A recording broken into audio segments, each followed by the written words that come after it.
Em certo sentido, é um negócio maravilhoso você pensar que numa época tão antiga, quase 500 anos antes de Cristo, você tem uma história em que você registra praticamente ano a ano, às vezes até mês a mês, como a história de Roma, né? Os historiadores antigos, eles realmente fizeram um feito. O problema é que hoje em dia se coloca tudo isso aí sob suspeita. Os historiadores modernos são extremamente descrentes, especialmente de matéria escrita, especialmente os historiadores antigos. Então, o que a Bíblia sofre muito, porque a Bíblia, acho que depois da história de Roma, é um dos relatos assim mais completos de maneira cronológica que existe. Aquela história deuteronômica que vai dos juízes até a destruição da Babilônia, ela é praticamente um anal muito completo e quase se compara ao Tito Livio, com uma ligeira vantagem que ela é um pouco mais velha, né? O relato ali é um pouco mais velho.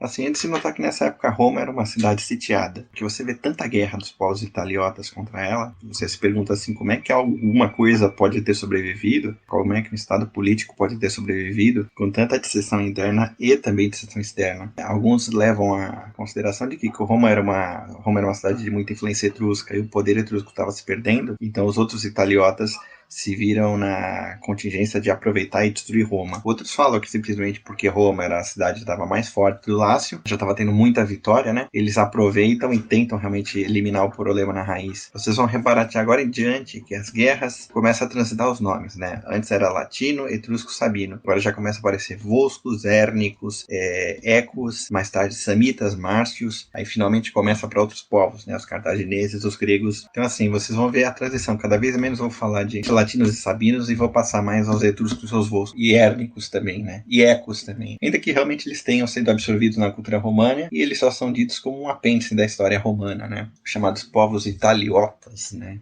Bom, Roma começou a ser agitada pelo problema das dívidas. O Dionísio Halicarnasso diz, inclusive, quando começou o Aulo Postúmio, falou assim, não, tu fora, e renuncia à ditadura e chama novas eleições. É curioso como nesse problema dos consulados, a versão do Dionísio Halicarnasso cai melhor do que a do Tito Livio, né? Depois do ano 496, Postúmio, que era ditador e tinha sido cônsul, ele renuncia e surge as eleições para 495. Se você seguir a cronologia do Tito Livio em 498, é meio problemático. Mas, de qualquer forma, Dionísio Halicarnasso fala, até involuntariamente, de maneira humorística, né, que o ditador tão bom na guerra, quando vê um problema realmente de direito e de execução de dívidas, ele não aguenta e renuncia. Passa para os novos cônsules, né, é eleito o Apio Cláudio e o Públio Servilio. O Apio Cláudio é aquele Cláudio famoso que veio da região da Sabina, né, talvez o único registro de uma família que tenha havido emigrante que se tornou patrícia, né, não se tornou plebeia, já que os patrícios eram os pais fundadores de Roma, mas isso é muito simples de resolver, porque o Atio Claudio ele já tinha a religião dele vindo lá da terra dele, então ele já era um sabino, ele era um sabino, evidentemente, ele já era um patrício de berço, ele não era um estrangeiro que não tinha como provar a herança dele, ele já tinha os deuses dele, os deuses lares, então os Cláudios vêm para Roma como patrícios de pleno direito. Curioso ainda é o seguinte, o Cláudio ele ganha muito poder, tanto é que ele é eleito cônsul, né? Eleito cônsul nesse ano, um estrangeiro entra em Roma e eleito cônsul, mas lembrando que ele era um estrangeiro, mas tinha religião, ele tinha a religião do lar, então a família dele estava bem definida. E ele vira cônsul, ele virou cônsul junto com o Públio Servilio e estoura realmente o problema da prisão por dívida, né? Falei prisão por dívida, mas eu falei errado, porque prisão por dívida é uma questão que tinha no nosso direito e foi abolido pelo Pacto de São José da Costa Rica, uma das primeiras instâncias de direito internacional influenciando e modificando o nosso direito. Não era a prisão por dívidas, era na verdade a escravidão por dívidas, o chamado nexum em latim. Nessa época, o direito romano previa que se o devedor insolvente não tivesse nada, ele era escravizado, praticamente o corpo dele, o trabalho dele era escravizado, e estava tendo muito isso, porque as guerras que arruinaram praticamente a plebe. Então estava tendo muito caso em que os credores estavam realmente escravizando os plebeus endividados, né? Para os patrícios não tinha problema, porque os patrícios tinham dinheiro e não se endividavam. Mas os plebeus estavam sofrendo muito. Ainda que houvesse um caveat na lei, né? Nessa época falta poucas documentações, mas tivesse um caveat na lei que você não poderia ser escravizado no entorno de Roma, porque você ainda era cidadão, e sim depois. Mas conforme a república se espalhava, né? As terras começavam a ficar mais longe da cidade. Então o Tito Livio ele narra um evento em que um ancião vai lá pro fórum, todo esquálido, e todo machucado e sem roupa, dizendo, ó, eu lutei tanto nas guerras, mas precisei me endividar porque minhas terras não eram trabalhadas e agora eu vou ser preso, né? Eu lutei tanto pela república, vou ser escravizado, né?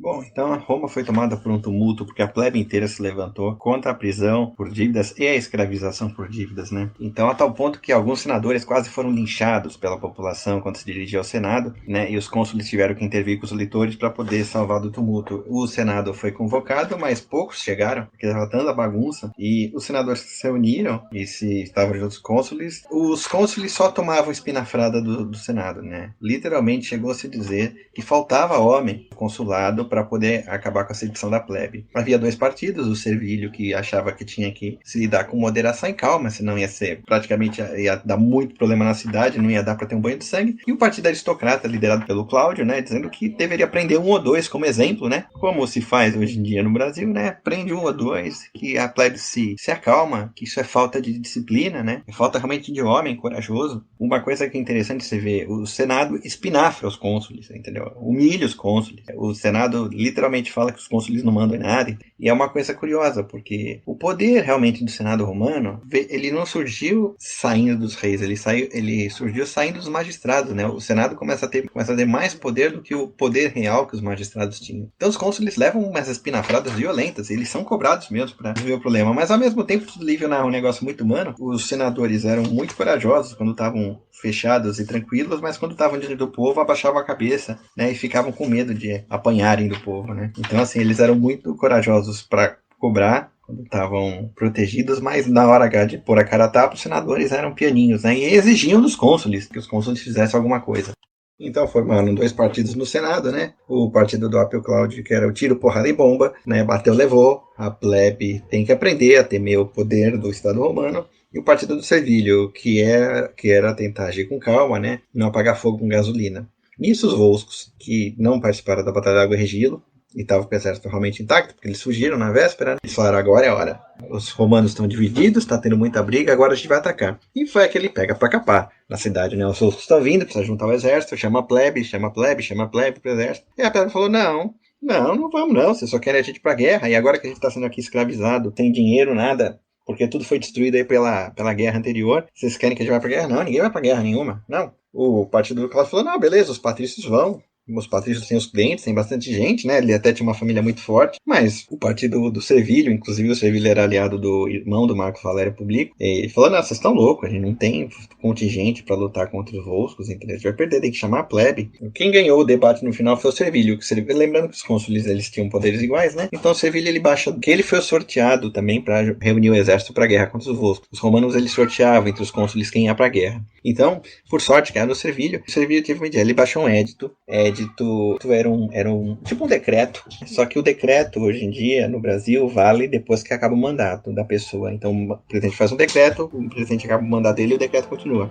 Em Roma o edito valia apenas enquanto o cônsul estava no poder. Então o Servilho baixou um edito seguinte: quem for para a guerra, né, quem for para a guerra não vai ter seus bens expropriados nem vai ser escravizado por dívida. Os plebeus gostaram, né? Todo mundo estava com medo dos volscos chegando, se alistaram todos com o Servilho, porque o Servilho empenhou a palavra dele e o poder de magistrado. Ó, por enquanto está suspensa as execuções de dívida aqui em Roma por causa da guerra. Porque o argumento dos plebeus é o seguinte, ó, apesar da gente estar no exército sob comando militar, a gente está mais livre no exército do que na cidade, porque na cidade a gente é preso pelos nossos credores, enquanto no exército a gente está livre lutando como cidadão romano, né? E a gente não pode ser preso no exército. Então o Servilho meio que joga água na fervura, não resolve o problema, mas mitiga para a guerra contra os volscos, né? Realmente ele interrompe, né, a execução das dívidas em Roma, especialmente as execuções mais gravosas, para que o povo pudesse ir tranquilo para a guerra, né? Se é que se dá para ir tranquilo para uma guerra. Mas é melhor entrar em guerra do que ter a cidade destruída e você escravizado, né?